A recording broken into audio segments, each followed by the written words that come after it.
In the mid 1960s, Laurel Canyon, a secluded neighborhood in the Hollywood Hills, became the center of the hippie movement. The Doors, Joni Mitchell, Frank Zappa, and many more all converged on one single neighborhood. But the astonishing thing isn't just that they all met there, it's who and what followed them.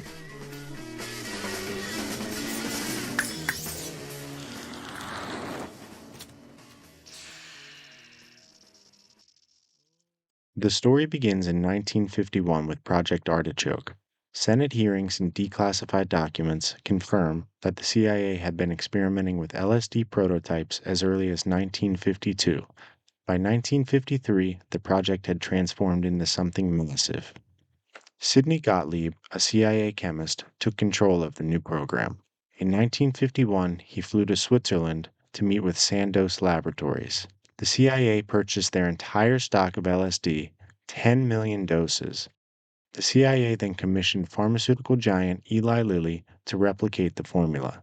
Eli Lilly succeeded, and by the early 1960s, the CIA possessed at least 10 kilograms of LSD, enough for 100 million doses. The MKUltra subproject centered their focus on, quote, drug-induced behavioral modification. These were tests on hypnosis, chemical amnesia, and new interrogation techniques. I was a subject from 1966 to 1976. All these experiments were performed on me in conjunction with mind control techniques and drugs in Tucson, Arizona. Dr. Green was using me mostly as a mind control subject from 1966 to 1973. His objective was to gain control of my mind and train me to be a spy assassin.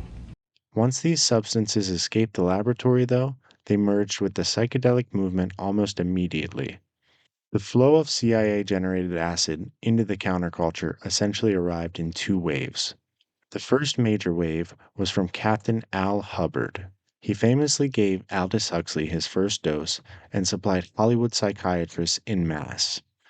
The psychiatrists then passed it along to studio executives and A-list movie stars like Jack Nicholson and Cary Grant. By the early 1960s, Hubbard claimed that he had turned on more than 6,000 people to LSD. But the second wave of LSD crashing on Laurel Canyon was due to Ken Kesey, the author. While working nights at the Menlo Park VA hospital in the early 1960s, Kesey stole LSD and other psychoactive drugs that were being tested there. With these drugs, he launched the Merry Pranksters and the legendary San Francisco acid tests that birthed the Grateful Dead.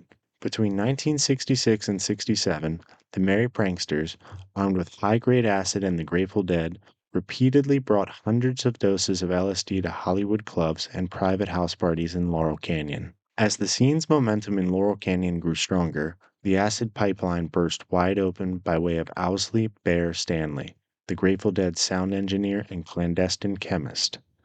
Owsley produced more than 5 million doses of LSD, including the tabs that raced through the crowd at the 1967 Monterey Pop Festival.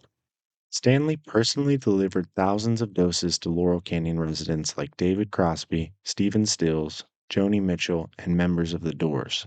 Jim Morrison was even known to carry a stash in a film canister in his pocket. David Crosby spoke openly about the impact Owsley's acid had on the canyon. In his 1988 memoir, Long Time Gone, Crosby wrote, "And always there was dope, the best grass, pharmaceutical cocaine in factory-sealed brown glass bottles, and psychedelics cooked in the lab of Owsley Stanley, the master chef himself." The fallout began with Dr. Louis Jolly West, MKUltra's leading expert on LSD cults. In 1967, West reported that chronic LSD use fractured group cohesion and crippled political action.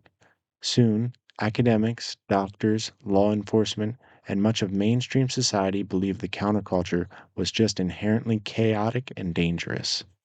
The music reflected some truth of this dissent and disorientation. Early folk songs from Bob Dylan had empowered protests, but after the acid tests, many Laurel Canyon artists spiraled into hedonistic nihilism and created a soundtrack of detachment and stunted youthful energy. And then, in 1969, Charles Manson and his family infamously drifted into Laurel Canyon.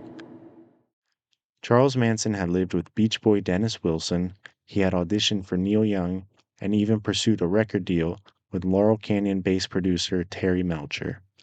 That summer, Manson and his followers committed the brutal murders of Sharon Tate and 5 others. What had once been a beautiful and enchanted scene in the canyon now stood as a symbol of darkness and derangement. And ultimately, the great promise of Laurel Canyon, a revolution sparked in part by the CIA's own secret pipeline, was imploded by many of the same forces that created it. When MKUltra finally came under scrutiny in 1973, CIA Director Richard Helms ordered the destruction of the program's files, erasing much of the evidence that might have revealed just how deeply the agency's influence ran through the era. I've always thought that this is one of those things that proves that God has a sense of humor. That if Gabriel come up and says, hey, Chief, the Americans are really messed up down there. We're going to have to do something to straighten them out. They've got a nosedive karma going on. And God says, well, send them some of that stuff you've been working on, that acid stuff, and have the CIA distribute it. You can hear the celestial laughter when you realize it was the CIA that really turned on America. Thank you for watching.